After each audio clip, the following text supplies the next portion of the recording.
آقا کریم نے فرمایا مجھے اس بات کا کوئی ڈر نہیں ہے کہ میرے بعد تم شرک میں مبتلا ہو جاؤ گے، بت نہیں پوجو گے، تم شرک میں مبتلا نہیں ہوگے، مجھے اس بات کا ڈر ہے کہ میرے بعد تم دنیا دار ہو جاؤ گے۔ دنیا میٹھا خواب ہے اور اس دنیا کے اوپر ہم آئے ہیں چند دن کے لیے، لیکن لگتا ہے کہ یہاں سے ہم نے جانا ہی نہیں ہے۔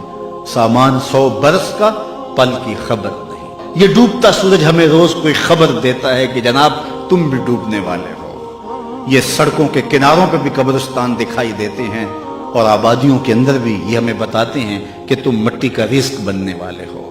یہ بڑھاپا، یہ جو ہے وہ ڈھلتی جوانی، حضرت یعقوب علیہ السلام نے اسرائیل سے وعدہ لیا تھا کہ میری روح قبض کرنے کے لیے اچانک نہیں آنا، پہلے کوئی قاصد بھیج دینا تاکہ میں موت کی تیاری کر لوں۔ حضرت اسرائیل نے وعدہ کر دیا کہ میں آپ کو پہلے ضرور بتاؤں گا۔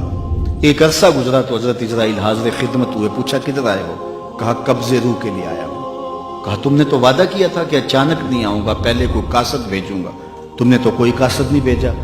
حضرت اسرائیل عرض گزار ہوئے، حضور آپ کے سامنے کتنے لوگوں کی موت واقع ہوئی، یہ میرا قاصد نہیں تھا تو اور کیا تھا۔ ابھی ہم آ رہے تھے، یہ تھوڑا سا لیٹ اس لیے ہوئے کہ راستے کے اندر ٹریفک جام تھی، تو آگے کیا تھا کہ کسی گاڑی نے ٹکر ماری اور بیچ چوراہے میں لاش پڑی تھی۔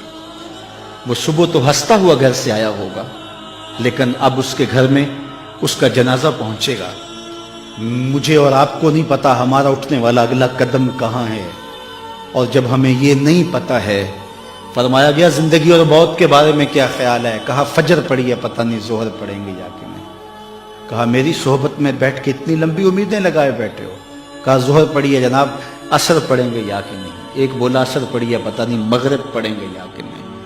ایک نے کہا ایک رکعت پڑی ہے، پتہ نہیں دوسری رکعت بھی پڑھنی نصیب ہوتی ہے یا نہیں۔ فرمایا یہ سب تمہاری باتیں ہیں، میں تو کہتا ہوں ایک طرف سلام پھیرا ہے، پتہ نہیں دوسری طرف سلام بھی پھیر سکیں گے یا کہ نہیں۔ کیا موت اتنی قریب نہیں ہے؟ میں اور آپ اپنی آخرت کے لیے کیوں نہیں سوچتے؟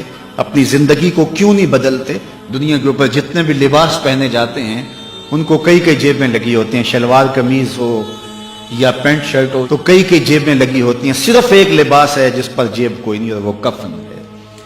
یہ بغیر جیب کے لباس اس لیے کہ یہاں سے کوئی ساتھ لے کر نہیں جانا، صرف عمل ساتھ لے کر کے جانے۔ لیکن حب دنیا اس طرح رچ بس گئی ہے کہ بس سویر سے لے کر شام تک بھاگم بھاگ اسی پہ لگی ہوئی ہے۔ جس نے ڈھیروں اکٹھے کر لیے چین اسے بھی نہیں آ رہا، قرار اسے بھی نہیں ملتا، اور اگر کسی سے پوچھو تو وہ کہتا ہے جی بس روٹی کے لیے لگے ہیں، پیٹ کے لیے دھندا کر رہے ہیں۔ پیٹ تو 2 روٹیاں صبح مانگتا ہے، 2 شام کو مانگتا ہے، چلو 2 دوپہر کو بھی دے دیں اس کو۔ یہ اتنا کچھ کیوں ہو رہا ہے؟ یہ حب الدنیا و کراہیت الموت، یہ دنیا کی محبت، اور حب الدنیا راس و کل خطیہ، ہر گناہ کی جڑ دنیا کی محبت ہے۔ تھوڑا سا وقت ہے، اس وقت کی حفاظت کیجئے، اس کو یاد الہی میں گزاریے۔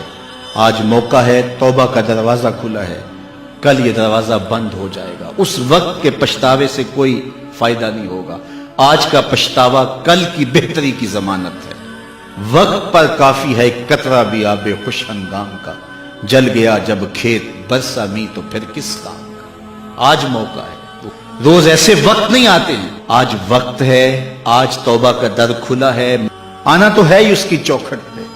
پھر جو لوگ اٹھا کے لے کے آئیں گے، اچھا نہیں ہے کہ خود چل کے جائیں، پھر جو لوگ کندھوں پہ اٹھا کے لے کے جائیں گے، کل جو کفن میں منہ چھپا چھپا کے جاتے پھریں گے، اس کی رحمتیں آواز دیتی ہیں کھلے منہ آ جا، میری رحمتیں تیرا استقبال کریں گے۔